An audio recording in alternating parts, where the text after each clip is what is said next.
Hey friends, how y'all doing? Today we are going to be talking about femininity, 6 characteristics of femininity, okay? And these characteristics are going to be biblically based, okay? If you've heard anything about my journey, you know that God is the one who restored my identity as a woman and sent me on a deep dive journey into what femininity meant from his perspective. So I'm taking these characteristics from the Bible. I'm not necessarily giving scriptures today. I'll probably do another video on that, but I'm just going over characteristics. And so the first one is that biblical femininity acknowledges that we are complementary, okay? Genders are complementary. So women complement men, men complement women. And this is a great thing. Women are seen as equal in value. We just have different roles. That's all it means. We have different functions. We have different roles. Not that we are less than, not that we don't deserve what men get. No, we are complementary to men in their functions, and they are complementary to us in our functions, okay? That's number one. Number 2, submission and respect. Okay, y'all don't fight me on this one, but this is, I used to hate the word submission, okay? I thought it was a bad word that meant like I was a slave. I was like, I'm not submitting, I'm this, I'm independent. No, but that's not me no more. I learned to love what submission actually means. Okay, and the Bible teaches that wives are to be submitted to their husband's leadership in the context of marriage. This was one of the things the Lord really had me work on as a wife. Yeah, I'll probably do another video on that as soon as I get released for it. But yes, submission, okay? And submission is not like about, it doesn't mean you're like inferior, okay? It doesn't mean that you don't have an opinion or that you don't have a say-so or that you're a slave. It does not mean that, okay? Submission is just to recognize that there's an order that God has for us. And it is for God to be first, the man as the head, then the woman, the children, and then so on and so forth, okay? And this is just, God established this as his order so that we could function complementary to each other as we need to, okay?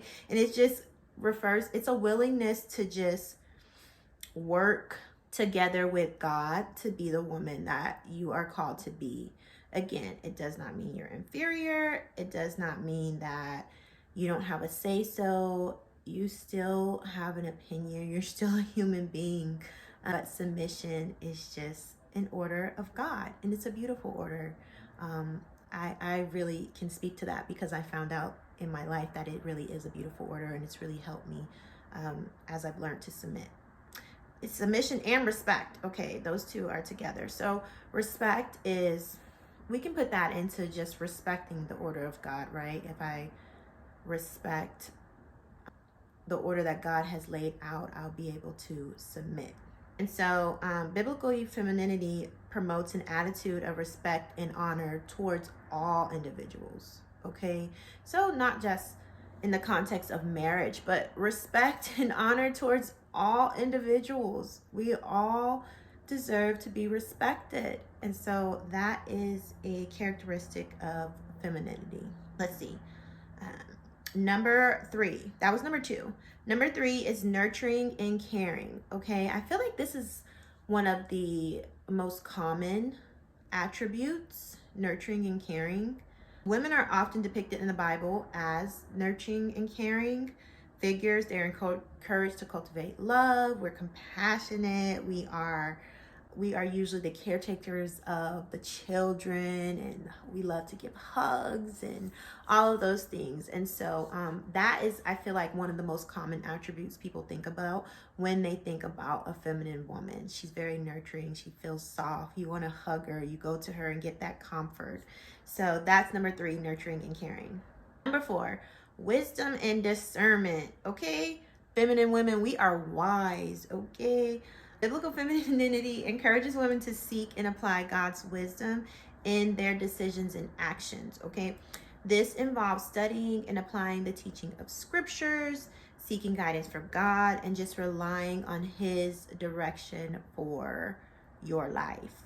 All right. So wisdom and discernment. Number 4.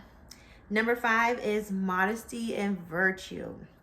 So modesty is another like trigger word for women. I know it. Okay. But modesty and virtue are emphasized as qualities for feminine women, especially biblically, okay? And this doesn't just include your physical, okay, the way you dress and your appearance, but also the cultivation of your inner spirit. Who are you inside? The beauty of who you are, as far as your virtues and your humility, your integrity, your purity, your self-control, the way you speak, okay, who your character, how you are, what is your character. Those are all attributes of modesty and femininity, modesty and virtue. And it also does include the way we dress, okay, the way we look, okay, how we carry ourselves on the outside. That also is a contribution to it, okay? Number 6, influence and leadership. All right. While biblical femininity does recognize that the male is the lead in certain aspects, okay, in certain spheres, it also acknowledges that women have significant influence and leadership roles. You can look in the Bible and see this. Women in the Bible played crucial roles as prophetess and judges and influential figures in their communities. They used their gift, their talents, and wisdom to impact their communities, their families, governments. They did. And so, yeah, those are the 6 characteristics of femininity from a biblical perspective. So let me just go through them again. Number 1, complementary. Number 2, submission and respect. Number 3, nurturing and caring. Number 4, wisdom and discernment. Number 5, modesty and virtue. And number 6, influence and leadership. Hope this video helps you. Next video, I'll probably give a breakdown of some of the books of the Bible that the Lord had me to study for my femininity journey. Let me know what you think about these attributes and if they align with you. All right? See you guys next time. Bye.